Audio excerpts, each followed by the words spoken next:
The State of the Union address, you responded to the President's talk saying we can neither tax nor slash our way to prosperity. We must continue to sensibly invest in education, technology, infrastructure, renewable energy, and environmental protections to ensure that these initiatives will continue to inspire our greatness for years to come. So clearly in that, I would assume perhaps you view that we need a balanced solution. There does have to be some kind of balance. And the budget issue was one of the principal issues in the campaign. And I've been sort of digging into this and reading and looking at graphs and charts.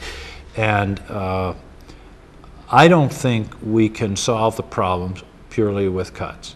There's got to be some revenue. However, it doesn't necessarily mean tax increases. It means closing loopholes and deductions that are part of in effect, the spending problem. And by that I mean there's a term called tax expenditures. Right. It's where, normally everybody would pay a tax, but we say, okay, you guys don't have to. Right. And that's a policy decision that the rest of us have to make up for. And here's the relevant figure. When the tax code was last looked at comprehensively in 1986, there was about $500 billion of what are called tax expenditures. And a lot of them are things we're all for. Right. Deducting our mortgage interest, right. Not having to pay income tax on the value of the health insurance that our employers give us. Those are tax expenditures, but everybody agrees those should be maintained.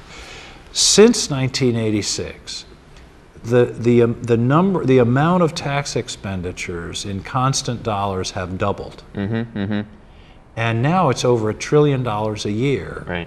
And I believe that's an area we have to look at too. Sure. And whether it's deduction for businesses that are moving jobs overseas, or I know the taxing of tar sands oil the same as regular oil. Yeah, there are lots of those things, and I think that's got to be part of the solution. Now, a relevant debate is, should it be half the solution, a third of the solution?